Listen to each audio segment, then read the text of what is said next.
그날에 여호와께서 모든 이스라엘의 목전에서 여호수아를 크게 하시매 그가 생존한 날 동안에 백성이 그를 두려워하기를 모세를 두려워하던 것 같이 하였더라.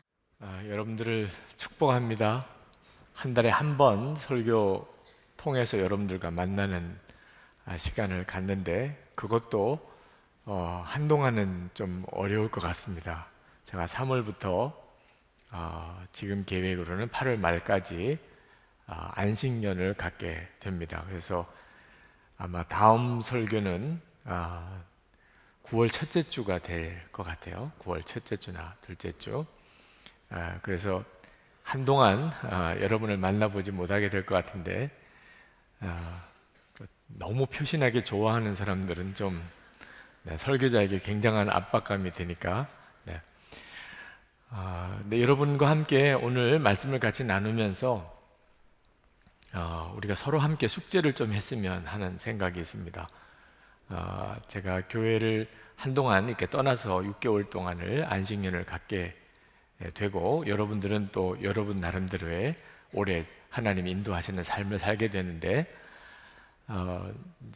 그때쯤 다시 만나게 되었을 때 그때 좀 숙제를 서로 했으면 좋겠어요. 그것은 믿음의 실험을 한번 6개월 동안 했으면 좋겠습니다. 그것은 여러분들이 여러분에게 부딪혀오는 어려움들을 다 감사 제목으로 그냥 바꿔놓는 겁니다.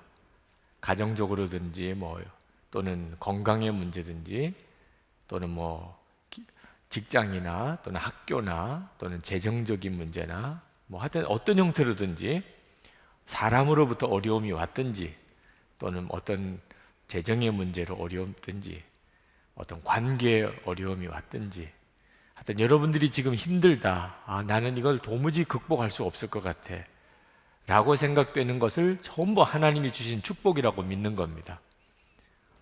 그 숙제를 하는 거예요. 6개월 동안 여러분은 여러분에게 주어진 모든 어려움을 다 하나님께 나에게 주신 축복이다. 지금 아예 믿음으로 그렇게 인을 치는 겁니다. 이것은 나에게 축복이야. 우리 집안이 이렇게 어려운 거 나를 위한 축복이야. 내가 이렇게 직장 없이 이렇게 정말 재정적인 말할 수 없는 어려운 가운데 이렇게 내가 처해 있는 이것은 나에게 주신 축복이야. 하여튼 여러분이 겪는 모든 어려움을 축복이라고 믿는 거예요. 그리고 다시 한번 만나서 하나님이 정말 그동안 그 짧은 기간 동안 어떻게 역사하셨는지를 한번 나누고 싶습니다. 저는 여러분들을 보면서 여러분들은 참 행복한 세대에 살고 있다고 생각이 듭니다. 그런데 여러분들은 그렇게 생각 안 하는 것 같아요. 제가 보기에는 여러분은 정말 행복한 세대인데 여러분은 여러분 스스로를 굉장히 힘들고 어렵다고 생각하는 것 같습니다. 아마 누구나 다 그러라고 싶어요.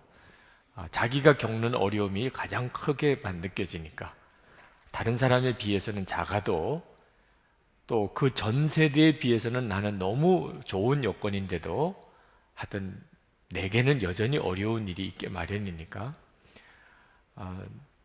제가 여러분 때를 지나고 또 젊은이 교회가 처음 개척될 때를 생각하면 지금은 정말 너무나 좋은 때에 여러분이 있는데도 불구하고 여러분들은 실제로 그렇게 느끼지 못하고 있는 것 같아요. 그리고 여러분에게 부딪혀 있는 어려움에 묶여 있는 것 같습니다. 한번 바꾸어 봤으면 좋겠어요. 우리가 예수님을 믿는다면, 예수님을 믿지 않는다면 방법이 없지만 우리가 진짜 예수님을 믿는다면 이건 정말 바뀌어야 하는 일이거든요. 우리에게 주어지는 어려움은 예수 그리스도와 함께 하게 될 경우에는 다 축복이 됩니다. 예수 믿는 성도에게 주신 엄청난 놀라운 하나님의 축복이에요. 우리에게 주어지는 어려움이 예수 그리스도 안에서 다 나에게 놀라운 축복이 됩니다. 오늘 본문 말씀을 짧게 한 절만 택했는데 여호수아예요. 여호수아는 모세의 후임자입니다. 그런데 워낙 모세가 탁월한 지도자였기 때문에 여호수아는 도무지 지도력을 발휘할 수 있는 사람이 못 됐습니다. 여호수아는 실패한 지도자가 될 수밖에 없는 사람이었어요. 모세가 너무나 탁월했기 때문에. 그런데 오늘 여호수아 4장에 들어와서 여호수아는 한순간에 모세와 동급의 지도자가 됩니다. 이스라엘 백성들 사이에 모세와 여호수아는 동급이 돼요. 크게 하셨어요. 하나님께서 여호수아를 크게 하셨어요. 모세를 두려워하던 것처럼 이스라엘 백성이 여호수아를 두려워하게 했습니다. 자, 무슨 일이 일어난 거죠? 요 사이에 요단강을 건넌 겁니다. 여호수아가 이스라엘 백성을 이끌고 요단강을 건넌 사건이 바로 요 사이에 있었습니다. 사실 여호수아도 모세를 뒤이어서 이스라엘 백성을 이끌고 갈 수 있으리라고 스스로 전혀 자신 못했을 거예요. 그냥 자기에게 주어진 겁니다. 근데 겨우 마음을 추스려 가지고 그래 그렇게 한번 해봅시다 그랬는데 요단강이 앞에 가로막혀 있는 겁니다. 그리고 이제 봄이라 요단강 물이 제일 많을 때예요. 이 요단강을 건널 방법이 없습니다. 여호수아에게는 아무런 방법이 없었어요. 여호수아가 마음에 올 것이 왔구나 이런 생각을 했을지 모릅니다. 야, 이제 올 것이 왔구나. 모세가 있었다면 아마 홍해를 가르는 것 같은 기적이 일어났을 거야. 그 여호수아도 직접 홍해를 건넜거든. 근데 자기는 모세가 아니란 말입니다. 요단강이 강둑까지 물이 차 있는 형편인데 그때 참 놀라운 기적이 홍해를 건너는 것과 전혀 다른 하나님의 역사가 일어났죠. 그것은 제사장에게 여호와의 법궤를 매게 하고, 그리고 법궤라는 것은 홍해 지날 때는 없었습니다. 광야에서 하나님이 주신 거죠. 그 법궤를 매게 하고, 그리고 그 요단강에 그냥 발을 내디디라. 물이 가득 차. 홍해는 갈라놓고 지나가게 했어요. 그것도 얼마나 힘들었겠습니까? 양쪽으로 물이, 홍해가 쫙 갈라져 있는 그 사이를 지나갈 때 아마 저 같으면은 그거 한 발짝 디디기도 힘들었을 거예요. 그런데 그래도 홍해는 갈라진 상태에서 건넜거든요. 요단강은 물이 그냥 강둑까지 그냥 있어요. 근데 하나님이 여호수아에게 제사장이 여호와의 법궤를 메고 요단강으로 그냥 들어가 그러죠. 그래서 제사장들이 진짜 여호와의 법궤를 어깨에다 메고 요단강에 한 발을 내딛는 순간에 강물이 위에서 끊어지기 시작한 겁니다. 또 한 발 내딛으면 또 끊어지고, 또 한 발 내딛으면 또 끊어지고. 그래서 요단강이 막힌 거예요. 한쪽으로 이렇게 딱 막히니까 그 밑으로는 쭉 맨 땅이 된 거죠. 그래서 이스라엘 백성이 요단강을 지나가게 됩니다. 이 기가 막힌 사건이 벌어진 겁니다. 그 요단강을 지나고 난 다음에 이스라엘 백성들이 여호수아를 보는 눈이 완전히 달라졌어요. 모세와 같구나. 하나님이 이 사람하고 같이 하시는구나. 그걸 이제 이스라엘 백성들이 마음으로부터 이제 깨닫게 되고, 그리고 여호수아를 두려워하게 됐다는 거죠. 그러니까 여호수아에게는 요단강을 만난 것이 축복이었어요. 이 요단강이 여호수아에게는 정말 하나님의 축복의 시련이었습니다. 이렇다는 거예요. 우리가 예수님을 믿고 이제 예수님을 의지하고 살게 되면 우리에게 부딪히는 어려움은 다 여호수아와 같은 경험이 되게 된다는 겁니다. 사실 모세도 그랬어요. 모세도 이스라엘 백성을 이끌고 이제 출애굽을 하는데, 그때까지만 해도 이스라엘 백성들이 모세를 지도자라고 인정하기에 여러 가지 문제가 많았습니다. 근데 하여튼 출애굽을 했어요. 근데 앞에 홍해가 가로막힌 겁니다. 모세에게는 진퇴양난입니다. 앞에는 홍해지요, 뒤에는 애국 군대가 쫓아오지요. 이 절박한 상황에 하나님이 홍해를 가르십니다. 그 홍해를 지나고 난 다음에 이스라엘 백성들이 모세를 보는 눈이 달라져 버렸어요. 오늘 여러분들에게 어떤 어려움이 왔다 그러면 하나님이 여러분과 함께 하신다는 것을 그 일을 통해 보여주기를 원하시는 사건이라. 여러분이 이렇게 믿음으로 아예 인을 치세요. 여러분에게 어떤 어려움이 있습니다. 그러면 가족들에게나 내 친구들에게나 내 주위에 있는 사람들에게 하나님이 나와 함께 계세요. 임마누엘이잖아요. 예수님이 여러분과 함께 계시잖아요. 그것을 사람들에게 보여주시려고 하는 하나님의 방법이구나. 여러분이 그렇게 아주 인을 치는 거예요. 다윗이 골리앗과 싸웠습니다. 사실 그건 죽는 거죠, 그죠? 소년 다윗이 구척 장신 골리앗과 싸워요. 골리앗은 장신 거인인데다가 투구를 쓰고 그리고 칼을 들고 창을 들고 방패를 가지고, 다윗은 아무런 갑옷도 없이 물맷돌만 들고 섰어요. 이거 뭐 게임이 안 되는 거잖아요. 다윗은 정말 죽는 날, 그날은 다윗의 초상날인 거나 마찬가지인데, 바로 이 사건을 계기로 다윗은 사울 왕보다도 이스라엘 백성들에게 더 인기가 있게 됩니다. 그러니까 우리에게 어떤 어려움이 오는 것은 하나님이 우리를 하나님의 사람임을 드러내게 하시려고 내게 주셨다.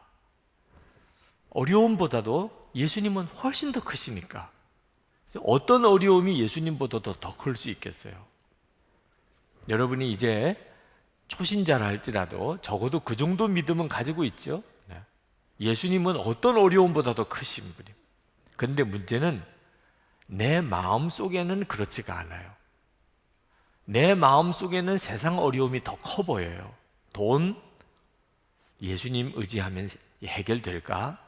건강, 내가 예수님 의지한다고 이거 해결될까? 우리 가족의 어려운 문제, 예수님 믿는다고 이게 해결될까? 내 직장의 어려운 문제, 예수님 믿는다고 이게 해결될까?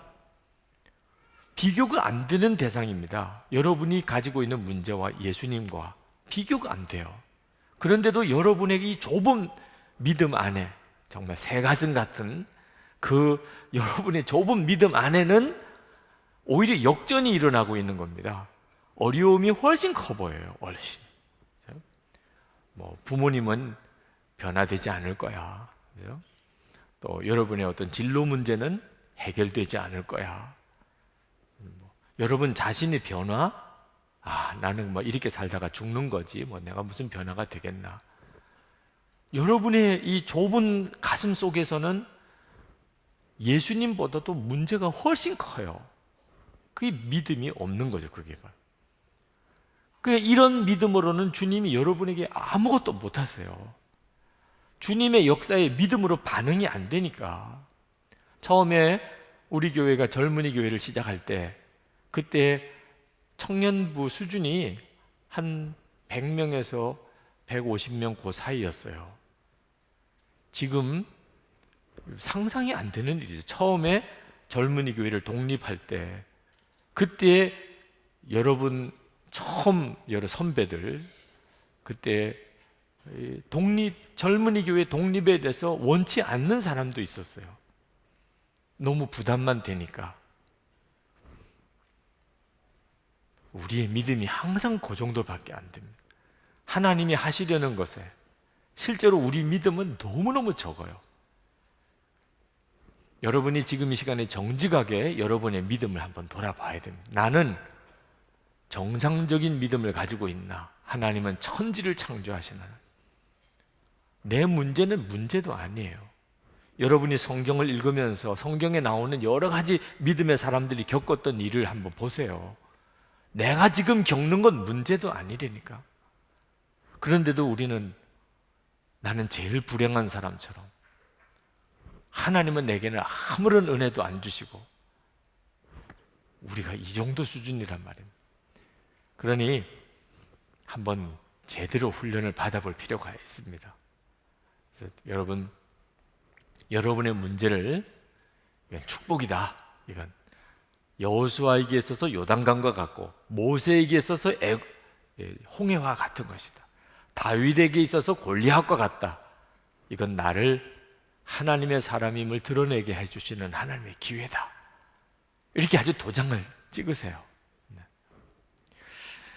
우리가 할 일은 예수님만 바라보는 겁니다. 문제 앞에서 예수님을 바라보는 거예요. 그리고 정상적인 믿음의 판단을 하는 겁니다. 24시간 예수님을 바라보라고 여러분에게 권해드리는 이유는 그래야만 정상적인 믿음의 판단을 할 수 있기 때문에. 문제가 점점 작아져요. 예수님을 계속 바라보면. 그러면 그 다음부터 이제 믿음이 움직이기 시작합니다. 여러분에게 승리의 확신이 먼저 옵니다. 이겼다, 해결되었다. 이 일은 나에게 축복이구나. 그게 믿어지면 문제가 이제 끝나요.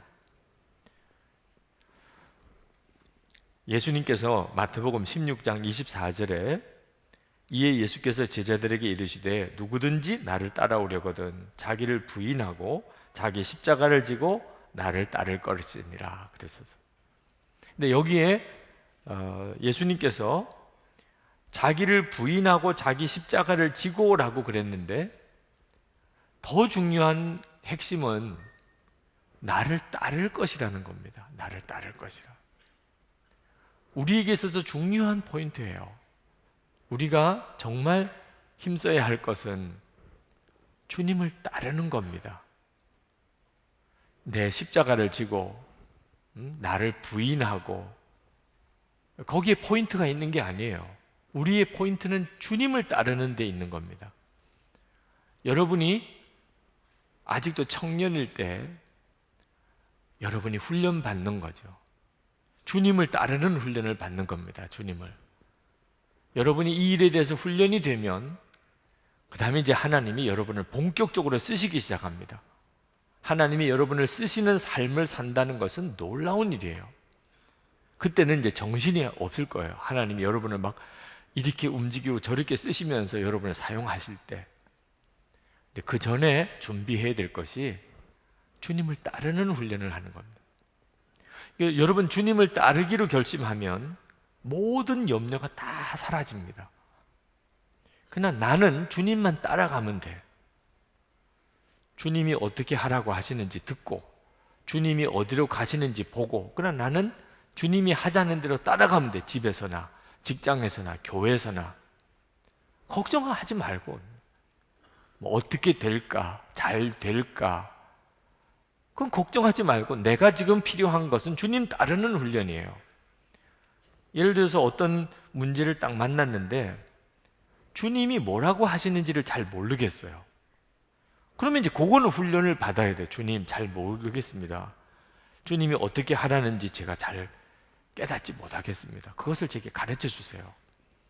그러면 아무리 손해나는 길로 가라고 하더라도 아무리 바보 같은 짓을 하라고 하더라도 제가 그 순종하겠습니다. 하여튼 주님 따라가는 것에 대해서는 결심을 분명히 했어요. 이제 주님 뜻이 뭔지 깨닫는 훈련만 하는 것. 근데 여러분이 주님만 따라가기로 결심만 하면 그 다음에는 깨달아집니다. 주님, 오늘도 어떤 자매가 이제 기도를 받으러 나왔는데 지금 이 시간에도 여기 있는지 모르겠지만 선한 목적 교회로 자기가 교회를 옮기고 싶은데 부모님이 반대하는, 옮기면 가족이 다 옮겨와야 되는데 부모님은 반대하시는, 자기는 정말 오고 싶은데 그러면 부모님과 이 갈등을 어떻게 해결하면 좋을지, 그래서 마음이 답답해서 왔더라고. 제가 그 자매에게 정말 주님 원하는 대로만 하겠다. 나는 죽었습니다. 내가 원하는 대로 하는 마음 십자가에 못 박고 정말 주님 원하는 대로 하겠다. 주님 하라는 대로 하겠다. 그것만 분명하게 하라. 근데 주님이 그 지금 다니는 교회에 더 다녀. 부모님과 함께 그 교회에 있어. 주님이 그렇게 하시면 뭐가 문제예요? 내가 싫다 좋다 이런 감정이 앞서니까 그 다음에 주님을 따라가기가 어려운 거거든. 주님 하라는 대로 하겠습니다. 나는 죽었습니다. 그런데 주님이 있으라고 마음을 주시면 있는 거예요. 그렇게 분명하게 했는데 주님이 너는 여기로 와라 그러면 또 오는 거죠. 정확하게 분별을 받았는지 안 받았는지는 지나고 봐야 아는 겁니다. 지나고. 그러면 분별을 제대로 못 받았어도 훈련을 받은 거예요. 그걸 통해서 그 다음에 또 주님의 인도를 받는 훈련을 받게 됩니다. 하여튼 내가 잘못 분별 받았구나 싶으면 빨리 돌이키면 돼요. 주여, 제가 잘못 분별 받았네요. 그리고는 돌이키면 돼요. 여러분 때는 실수가 다 유익합니다. 실수할까봐 염려하거나 완벽하게 인도를 받아야 된다고 고집을 부리면 안 돼요. 그러면 못 배웁니다. 그냥 여러분의 마음에는 한결같기만 하면 돼요. 저는 주님만 따라갑니다. 저는 주님 하라는 대로만 할 겁니다. 제가 잘 모르니 가르쳐 주세요. 그리고 주여, 어떻게 하면 좋습니까? 나는 죽었습니다. 나는 예수님 한 분이면 충분합니다. 그러면 여러분이 어떻게 해야 될지 훤히 보입니다. 집에서도, 직장에서도, 가정에서도, 학교에서도. 그러면 주님이 답을 주신 대로 그냥 순종하되 이제 얼굴을 바꿔가지고 맨 우거지상을 하고 이러면 주님도 넌 얼굴이 왜 그러냐, 그죠? 근데 주님의 뜻이라고 깨달아졌으면 그 다음에 이제 얼굴을 바꿔서 주여 찬송하며 가겠습니다. 주님 가라고 하시는 길 기뻐하며 가야죠. 그렇게만 해보시다니. 여러분이 지금 여러분 20, 30대 때 계속 이렇게 주님이 원하는 대로 주님만 따라가는 삶을 훈련받아 보면 얼마 안 가면 여러분들이 이제 그 일이 얼마나 축복인가를 알게 돼요. 재밌어지게 됩니다. 주님만 따라가면 신기한 일이 벌어지는 거예요. 간증거리가 너무너무 많이 생기는 겁니다. 그래서 그 다음에는 하지 말래도 그렇게 갑니다. 저는 주님만 따라갈 겁니다. 손해보는 길 같고 바보 같은 것 같고 남들이 다 무시하는 것 같고, 그래도 주님이 내게 마음을 딱 주시고 나면 그대로 갑니다. 지나고 나면 하나님이 나를 가장 놀랍게 쓰시고 계신 걸 알게 돼요. 우리 젊은이 교회 안에 가장 간증이 풍성한 사람을 만들어 주시게 됩니다. 저는 개인적인 고백이지만 주님을 이렇게 따라가는 훈련을 할 때 저를 굉장히 외롭게 하셨어요. 저는 이제 서울 감리교 신학대학을 졸업을 했습니다. 우리 감리교의 교세는 주로 이 서울 쪽에서부터 강원도, 충청도 이쪽으로 감리교의 교세가 큽니다. 저 경상도, 전라도 쪽으로 내려가면 감리교회가 굉장히 교세가 약합니다.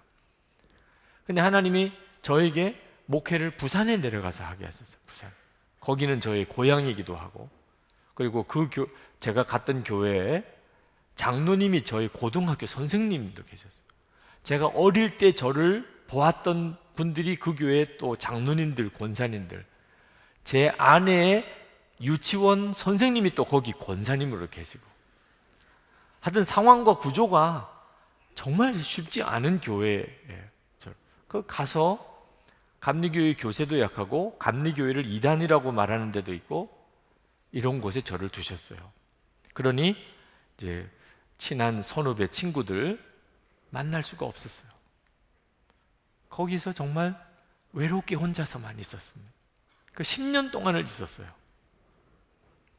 근데 지금 생각해 보면 바로 그 10년 동안의 고독한 그 기간이 주님과의 관계를 깊이 하는 결정적인 기간이었어요. 여러분이 제자훈련 받고 있는 예수님의 사람 교제가 그래서 거기서 만들어진 거예요. 거기서. 아마 제가 이 서울이나 경기도나 강원도 쪽에서 목회를 했다면 아마 이런저런 일들로 오라 하는 모임이 많았을 겁니다. 여러분들도 친구들 모임이 있지요? 네. 동기들 모임들, 목회자들도 그런 모임이 많아요. 특히 이제 신학교를 갓 졸업하고 모든 걸 다 배워야 되는 때, 이제 목회를 막 시작하는 때는 더 그렇습니다. 솔직히 선배가 전화가 왔어요. 그럼 안 나가 볼 수가 없지요. 인간관계가 그런 게 아니잖아요. 그죠? 선배가 부르는데, 특히 1, 2년, 3년 선배는 무섭습니다. 그죠? 자, 이렇게 하다 보면 원하지 않아도 시간을 자꾸 뺏기는 겁니다. 그런데 한참 부산에 떨어져 있으니까 누가 부르는 사람도 없어요. 그러니 오직 말씀 훈련, 제자 훈련, 성경 공부에만 전념할 수 있는 시간을 주신 겁니다. 지나고 보니까 야, 그때가 나에게 축복의 시간이었구나. 때때로 하나님이 저를 인생의 코너로 몰 때가 있었어요. 그 일에 대해서는 제자 올린 교재 속에도 제가 실어드렸는데, 지나고 보면 다 힘들었던 순간이 저에게 너무나 놀라운 영적인 축복의 순간이었어요. 그러니까 여러분 교재 속에 다 그렇게 기록을 한 거죠. 야, 왜 그때는 몰랐을까? 이제는 이제 알 것 같아요. 그래서 어려운 일이 닥쳐오면 이제는 믿음으로 반응하게 됩니다. 아, 이 일이 또 나에게 굉장한 축복이 되겠구나. 그래서 당황하지 않게 됩니다. 근데 아마 여러분들 때는 아직도 그만한 믿음을 갖기가 어려울 때예요. 그래서 문제에 휘둘리게 됩니다. 어려우면 어려운 대로, 외로우면 외로운 대로, 왜 나는 이런. 그래서 여러분에게 과제를 드리려고 하는 거예요. 하나님이 저에게 깨우친 것을 가지고 여러분에게 도전하려고 하는 겁니다. 여러분, 우리가 밤이 되면, 깜깜해진 밤이 되면 비로소 그때 별이 보여요. 우리는 낮에 멀리 볼 수 있는 줄 압니다. 밤이 되면 한 치 앞을 못 보죠. 근데 참 신기한 것이요, 이 저 천체 끝에 가 있는 별, 낮에는 안 보입니다. 아무리 여러분이 하늘을 쳐다봐도 별이 안 보여요. 밤이 되면 그 별들이 나타나요. 그러니까 여러분이 여러분의 삶에 밤이 왔다, 내 삶이 지금 밤인지 낮인지 그런 느낌이 있을 거 아니에요? 나는 어릴 때는 참 우리 집안이 행복했었던 것 같아. 근데 지금은 난 너무 어려워. 밤이 온 거죠. 그렇게 하다가 또 낮이 오고 또 밤이 오고, 이렇게 여러분의 인생이 아마 그렇게 진행이 될 겁니다. 그런데 대부분 낮이 좋지요. 밤을 좋아할 사람이 없지요. 그렇지만 유익함으로 놓고 보면 반대예요. 낮보다는 밤이 더 유익합니다. 밤에만 더 먼 곳이 보여요. 우리의 삶에도 똑같아요. 우리가 어려워지게 되면 주님을 바라보는 눈이 더 열립니다. 좋을 때보다도. 지금도 힘들기 때문에 오늘 교회 온 분 계실 거예요. 놀러 가려고 그래도 돈이 있어야지. 이렇게 하고서 오늘 오신 분도 있어요. 차라리 교회나 가자, 이렇게. 또는 어릴 때 교회를 다녔고 집안에서 다 다녔는데 그래도 뭐 친구들 때문에 뭐 이렇게 막 방황하다가 요즘에나 이것도 잃어버리고 저것도 끝나고 뭐 몸도 아프고 그래가지고 다시 그 옛날에 부르던 찬송가가 기억이 나고 교회가 생각이 나서 이렇게 교회에 오신 분도 있어요. 인생이 어려워질 때 전에는 안 보이던 주님이 보여요. 주님의 부르심이 들립니다. 하나님의 나라가 보여요. 여러분, 이 세상에서 잘 나가는 사람, 성공한 사람들은 하나님의 나라에 대한 소망이 희미해요. 왜? 여기가 너무 좋으니까. 여기서 뭘 될 것 같아, 여기서 뭘 한 것 같아, 이룬 것 같아요. 근데 이 세상에서 기대할 게 없는 사람, 그 사람은 금방 하나님의 나라에 대한 복음에 반응하게 됩니다. 그것도 참 신기한 일이죠. 여러분의 삶 속에 어려운 일이 왔을 때 여러분에게 주어지는 하나님의 축복이 굉장히 크다는 걸 알아야 됩니다. 그것을 여러분이 진짜 믿어야 돼요. 그래서 이 어려움이 나에겐 축복입니다 라고 여러분이 믿음으로 아주 인을 치는 거죠. 성악가 조수미 씨가 그 이탈리아 산타 세칠리아 음악원에서 그가 성악을 공부할 때 핀란드 콩쿠르에 최연소자로 참가를 하게 됩니다. 유학 간 지 한 1년 반 정도가 지났을 무렵입니다. 근데 그때 이 조수미 씨가 얼마나 노래를 잘했는지 그날 참석했던 사람들이 다 최우수상은 조수미 씨라고 생각했어요. 그런데 발표를 해보니까 중국 사람이 1등을 했어요. 그 자리에 있었던 사람은 다 이 심사에 문제가 있었다고 느꼈습니다. 사실 그랬던 것이 그때 핀란드와 중국이 어떤 교역을, 수교를 앞두고 있었습니다.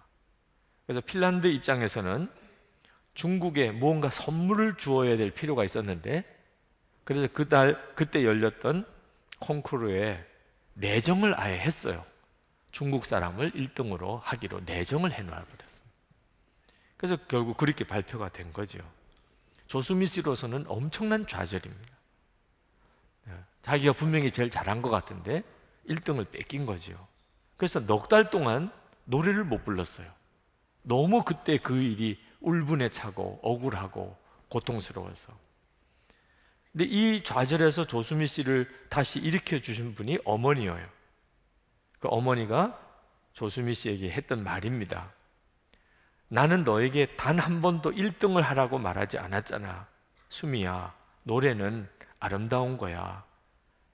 1등 하지 못했다고 해서 질투에 찬 마음으로 노래한다면 이미 그건 노래가 아니야. 최고가 아니야. 1등이 아니야. 아름다운 노래를 부르는 게 중요해. 그게 조수미 씨를 살렸어요. 그 어머니가 한 이야기가. 너는 1등 하려고 노래 부르는 게 아니야. 너는 아름다운 노래를 부르려고 부르는 거지. 너의 목표는 아름다운 노래를 부르는 거야. 1등 안 했으면 뭐가 상관이 있니? 너가 아름다운 노래를 불렀으면 된 거야. 노래는 아름다운 거란다. 그가 거기서 극복하게 됩니다. 그리고 등수에 연연하지 않고 성공했냐 아니냐 하는 것에 연연하지 않고, 내가 노래하는 것은 아름다운 노래를 하려고 하는 거다. 지금의 조수미 씨가 될 수 있었던 이유예요. 1등을 하려고 만약에 그가 목표를 세웠다면 아마 그는 수없이 꺾어졌을 것이고 망가졌을 거예요. 1등 하려고 부르는 노래, 아름다운 노래를 불러도 1등 하려고 부르는 노래는 어쩔 수 없는 한계가 있는 겁니다. 그런데 1등 성공 아무 상관없어요. 나는 노래 자체가 아름다운 거니까. 그게 사람들의 마음을 움직일 수 있었던 것이거든요. 여러분들은 1등 하려고, 성공하려고 인생을 살면 안 됩니다. 그러면 반드시 망가져요. 시련을 극복 못 합니다. 인생을 그런 기준으로 사는 것이 세상이에요. 여러분은 거기 함정에 빠지면 안 됩니다. 여러분에 있어서 삶의 목표는 주님과 동행함이에요. 주님과 동행하는 삶이 아름다운 삶입니다. 인생을 제일 잘 사는 길이에요. 주님과 동행하는 삶. 날마다 주님과 동행하는. 그러면 충분해요. 주님과 함께 했어요. 주님이 가는 곳에 나도 갔어요. 주님이 하시는 일을 내가 했어요. 주님이 원하시는 것을 내가 살았어요. 그러면 나는 충분해요. 아무리 내가 사람들이 보기에는 실패자라고 해도 나는 주님과 동행하는 삶을 살았어요. 그것으로 충분해. 기뻐요. 근데 아무리 내가 성공했어요. 그래도 주님과 동행하는 것이 아니었어요. 그러면 그건 비참한 것입니다. 그 성공은 그에게 해가 됩니다. 여러분도 아마 읽어본 사람이 많겠는데 Not a Fan이라고 하는 책, 그 책을 쓴 카일 아이들만 목사님, 그 카일 아이들만 목사님이 친구들에게 이메일을 다 보냅니다. 그리고 문장을 완성해 달라고 했어요. 예수님을 따르기 위해 무엇을 포기해야 했습니다. 그 내용을 메일로 보냈어요. 예수님을 따르기 위해 무엇을 포기해야 했습니다. 답을 돌아왔어요. 답장들이. 거기에 이렇게 쓰여져 있었어요. 어떤 사람은 예수님을 따르기 위해 자녀를 미국의 편안한 집에서 키우는 것을 포기해야 했습니다. 어느 선교사님이. 또 어떤 사람은 이렇게 보냈어요. 예수님을 따르기 위해 나는 좋아하는 음식을 내가 포기했습니다.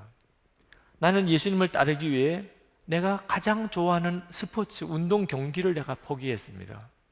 나는 예수님을 따르기 위해 내가 사람들로부터 성공했다는 명성에 대해서 포기했습니다. 이 카일 아이들만의 친구들이 목사님도 있고 뭐 회사를 하시는 분도 있고 선교사님들도 있고 한결같았어요. 다 포기한 것이 있었어요.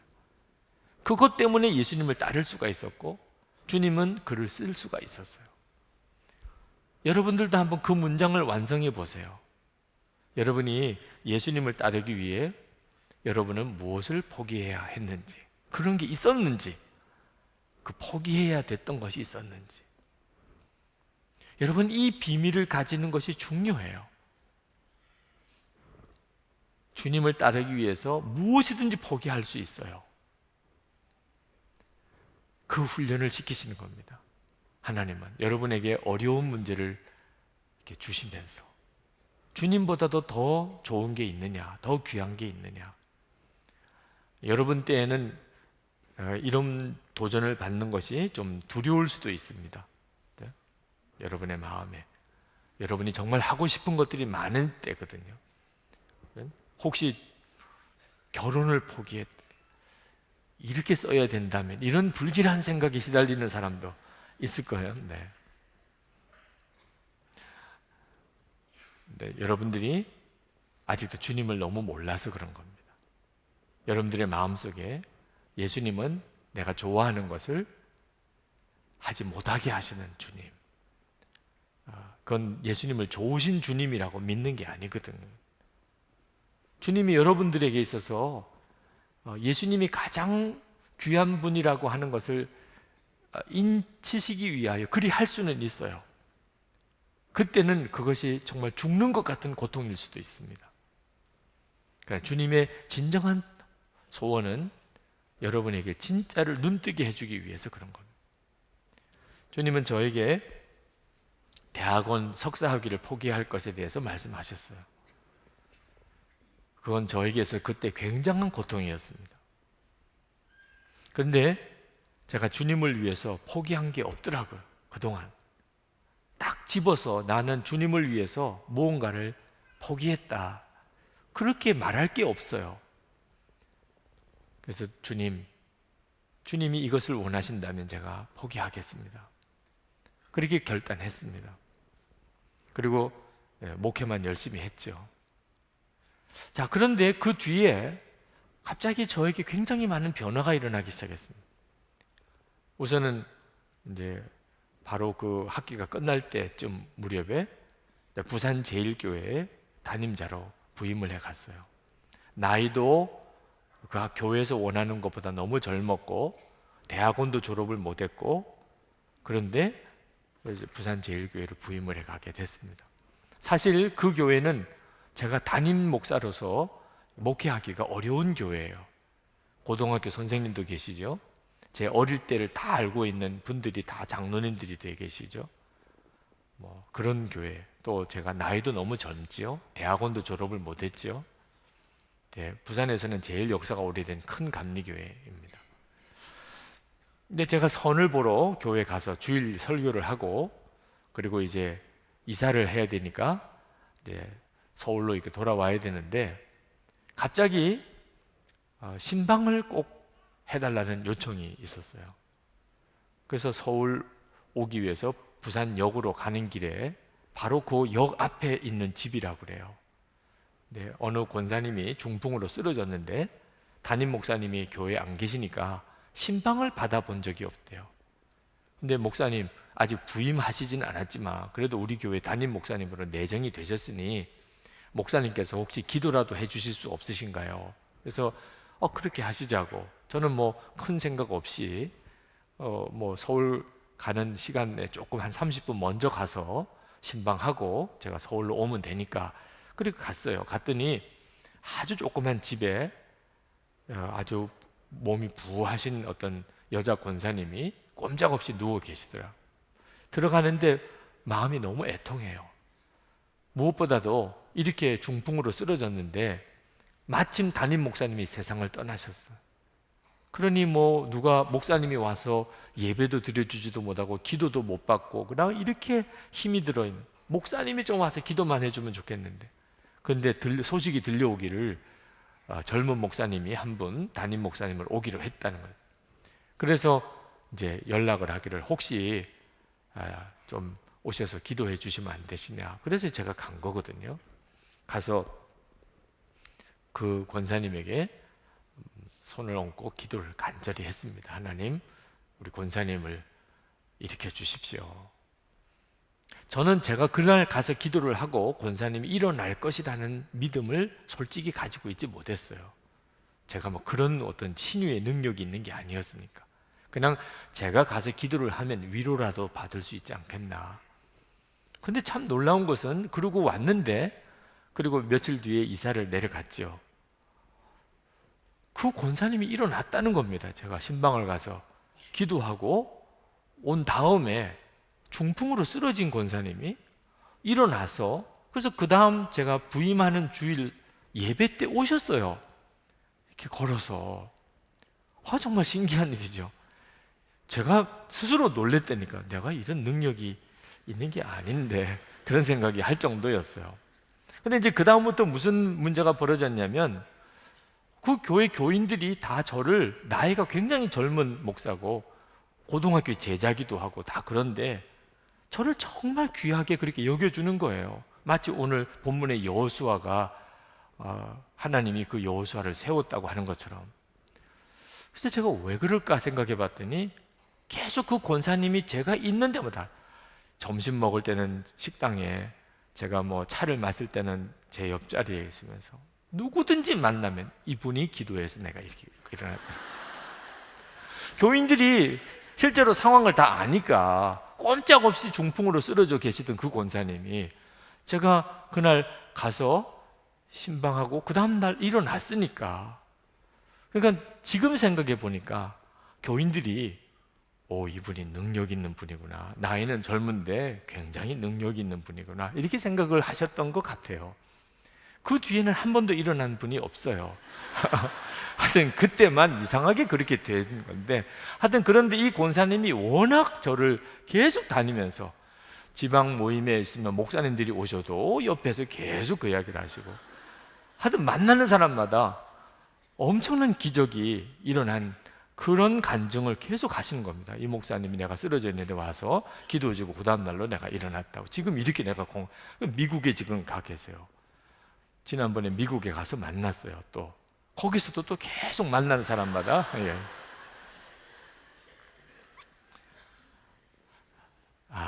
내게 부딪혔던 여러 가지 이 고비와 같았던 일, 또 내게 주어진 어떤 어려운 순간이 내가 예수님을 계속 바라보는 중에 하나님이 기가 막히게 그것을 쓰실 수 있는 것이구나. 저는 서울 창천교회 부흥회 갔을 때, 그때가 38살입니다. 그때 지금 그랜드 힐튼 호텔 홍은동에 있는 그 호텔에 묵었는데 너무너무 호강한다는 생각 때문에 황송해요. 내가 이런 젊은 나이에 이런 호강을 다 하냐. 뭐 부흥회 강사로 왔으니 그 호텔에 이렇게 강사 숙소를 정해 주었는데, 근데 그때 하나님께서 제 마음에 할아버님, 순교하신 할아버님 상급이구나, 그런 믿음을 주셨어요. 그래서 그 호텔에서 굉장히 많이 울었습니다. 그때 하나님이 저에게 깨우쳐 주신 것이 좋은 길로만 가는 것에 대해서 이제는 눈을 뜨라는 거예요. 사실 그전에는 목사지만 조금이라도 큰 교회, 교인이 많은 교회, 대접을 잘해주는 교회, 목사도 그게 좋더라고. 안 그런 줄 알았죠. 네, 목사는 안 그런 줄 알았죠. 목사도요, 교인들이 대접해주고 환영해주고 좋다 그러고 설교 잘한다 그러고 그러면 좋더라고요. 그래서 그런 데 가서 목회하고 싶더라고요. 점점 더. 그랬었어요, 그때까지만 해도. 그런데 그날 하나님이 저에게 돌짝밭 사명, 할아버님이 순교하시고 그 상급으로 손주인 저에게 이런 축복을 하나님이 주신다면 나는 하나님 앞에 가서 무슨 복을 받나? 아무것도 받을 복이 없어요. 좋은 데만 골라가서 할아버지 때문에 이 세상에 사는 동안에 모든 게 잘 되고 젊은데도 이렇게 대접받고 이런 것만 좋아하다가 나중에 덜컥 하나님 앞에 가면 나는 어떻게 되냐 말이에요. 그게 나를 얼마나 두렵게 했는지. 그래서 그때 하나님께 고백했던 기도가 돌짝밭 사명 제가 이제부터 외면하지 않겠습니다. 돌짝밭 사명. 저는 그건 나에게 오지 않았으면 좋겠다고 생각했어요. 좋은 교회 가서 목회하는 것은 축복이고 어려운 교회 가는 것은 저주고, 이건 정말 바보 같은 생각이에요. 진짜 하나님을 믿으면, 정말 하나님의 나라를 믿으면 이건 완전히 바보예요. 이왕이면 더 어려운 곳에, 이왕이면 더 힘든 곳에, 이 세상에서 잘 되는 것은 아무것도 아니에요. 진짜는 이제 하나님 앞에 가서. 그래서 그날 하나님 앞에 그 고백을 드렸어요. 하나님, 제가 돌짝밭 사명을 외면하지 않겠습니다. 그런데 그 고백 때문에 제가 선한목자교회로 오게 되리라고는 생각을 못했어요. 제가 안산광림교회를 담임하고 있을 때 선한목자교회에서 담임 목사로 와달라는 청빙이 왔습니다. 그때 선한목자교회는 너무너무 어려운 때였어요.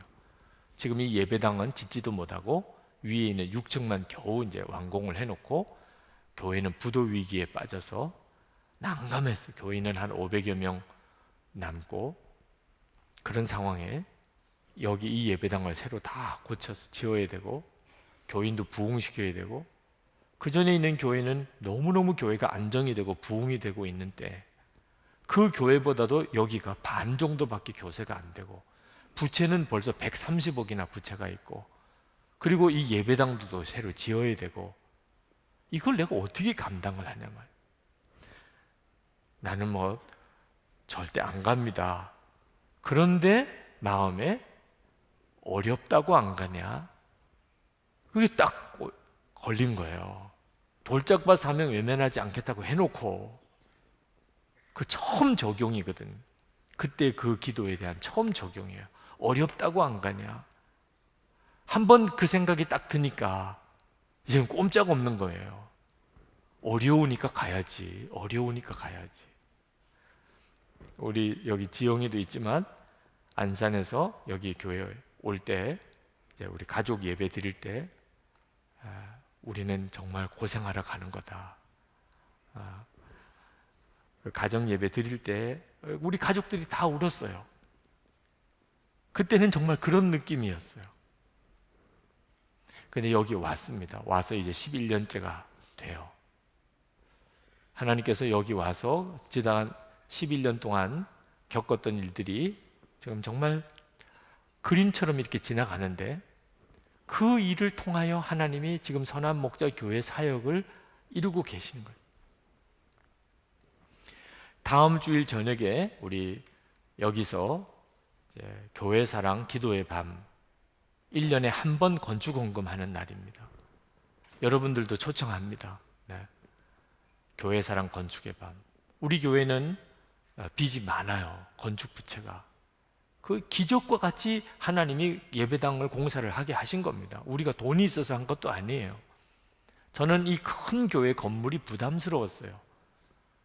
왜냐하면 하나님께서 큰 예배당 건물을 좋아하시지 않는다는 것을 깨우쳐 주셨거든요. 그런데 저는 이 큰 예배당 건물을 지어야 되는 겁니다. 그때 하나님께 기도할 때 하나님이 마음 주신 것이 예배당 건물보다도 더 유명한 교인을 만드는 것이 하나님의 뜻이라. 이 예배당 건물이 얼마나 커요. 근데 이 건물보다도 더 하나님 앞에 신실한, 그렇게 쓰임받는 교인을 길러낼 수 있다면 이 건물이 큰 것은 문제가 되지 않겠구나. 그리고 그때부터 하여튼 철저히 믿음으로, 철저히 순종으로 오직 예수님만 바라보는 목회를 지금까지 해왔어요. 교회를 막 부흥 성장시키기 위한 노력을 한 게 아니고, 지난 10년 동안 어떻게 해서든지 예수님 바라보라, 주님과 하나가 되라, 나는 죽고 예수로 사는 그런 교인 만들기 위해 왔어요. 여러분에게 건축헌금 해달라고 1년에 딱 한 번만, 그것도 교회 사랑하는 사람만, 건축 헌금 하고 싶은 사람만 오라. 건축 헌금 한다고 옆으로 째려보는 사람은 안 해도 돼. 안 해도 돼. 그런 마음 가지고 헌금하는 거 하나님 받으시지도 않으니까, 사랑하니까, 책임감을 느끼니까, 나도 힘을 보태고 싶으니까 이런 사람들은 오시라고. 그래서 1년에 딱 한 번 주일 저녁에 그렇게 헌금을 해왔죠. 이번에도 그렇게 합니다. 근데 이 어려움이 선한목자교회를 만든 거예요. 그동안에 이 건축 부채가 주님 앞에 정결한 교회, 믿음으로 하나 되는 교회, 정말 교회를 사랑하는 마음을 갖도록, 그리고 이 위기감이 우리를 더 정신 차리게 만들고. 근데 지금쯤 보니까 이제 이 부채 상환도 얼마 안 남은 것 같아요. 우리 교회 교세를 생각하면 이 지금쯤 한 번 힘을 모아서 헌금하면 한 번에도 해결될 만한 그런 교세가 되었습니다. 아마 몇 년 안 가서 이것도 해결될 거라고 생각이 드는데, 여러분들에게 그 일에 참여할 수 있는 기회를 여러분에게 드리고 싶습니다. 오늘 말씀을 마무리를 짓고 싶습니다. 이제 안식년 끝나고 9월에 여러분들을 만날 때 여러분들은 믿음의 용사들이 되어 있었으면 좋겠습니다. 이제는 어려운 일을 겁을 안 내는 거예요. 네. 일부러 어려운 일에 뛰어드는 거, 막 불 속에도 뛰어들고 이러면 안 되죠. 네. 주여 믿습니다 이러는 건 아니에요. 그죠? 배 위에서 주여 믿습니다 이렇게 뛰어내리고 이러면 안 돼. 무조건 어려운 게 다 하나님의 계획은 아닙니다. 네. 하나님이 나에게 어려운 일을 주시면, 주님 뜻대로 하려면 어려운 일을 감수해야 될 때, 이럴 땐 두려워하지 말라는, 그 어려움 때문에 나를 세우실 거라, 하나님께서 나에게 증거를 주실 거라는. 오직 우리는 힘들고 어려운 일이 올 때, 밤이 올 때, 그때 더욱 주님 바라보기만 힘쓰라는 것. 그러면 절대로 염려와 두려움 속에 무너지지 않습니다. 그리고 믿음의 용사들이 돼요. 그리고 성경에 나오는 믿음의 사람들이 그대로 경험됩니다. 그리고 하나님은 그 일을 통하여 여러분들과 함께 계심을 보여주실 거예요. 주님을 따르는 것에 대한 용기를 계속 주실 겁니다. 그리고 여러분들을 통해서 세상을 바꾸실 거예요. 한국 교회를 뒤집어 놓으실 거예요. 다음 주일에 오시는 팀 하스 목사님, 하형록 목사님이, 이분은 지금 미국에서 유명한 기업가의 대표입니다. 목사님이신데 지난번 미국 갔을 때 하나님이 기가 막힌 방법으로 그분을 만나게 하셨는데, 그분이 한국에 오시는 길이 되어서 저희 교회 오셔서 주일 예배 설교를 해주시겠다고 그랬어요. 여러분들 다음 주일에는 주변에 좀 아는 사람들 한번 좀 데리고 오세요. 놀라운 하나님의 증인입니다. 네. 하나님이 여러분에게 새로운 눈을 아마 더 열어주실 텐데, 하여튼 이렇게 여러분들이 세상을 뒤바꾸는 사람이 되어줬으면 좋겠어요. 세계를 무대로 일하는 그런 하나님의 사람들이 되셨으면. 지금은 소년 다윗 같고, 그죠? 애굽에 끌려간 요셉 같고, 그죠? 포로로 잡혀간 다니엘 같고, 여러분의 처지가 불쌍하다, 여러분이 스스로 생각해도 내가 너무 불쌍하다, 그렇게 보여도 여러분이 주님만 계속 바라보시면 그 어려움 때문에 여러분이 놀랍게 쓰임을 받게 됩니다. 기도합시다. 오늘 성찬을 통해서 예수님과 여러분이 더욱 연합되어지는 은혜가 있기를 바랍니다. 그리고 여러분 안에 정말 믿음의 도전을 한번 해보는 결단이 있기를 바랍니다. 주여 그렇게 하겠습니다. 저 이제부터 제게 닥쳐오는 어려움을 축복이라고 제가 고백하고 나가겠습니다. 주님, 저를 통해서 그 증인이 되게 역사해 주옵소서. 하나님은 살아계시고 여호수아처럼 어려운 일을 통하여 하나님의 살아계심을 드러내는 자로 저를 써주소서. 오늘 주님과 온전한 연합을 저에게 주소서. 우리 통성으로 기도하고 성찬을 받겠습니다. 사랑과 은혜가 충만하신 하나님 아버지 감사합니다.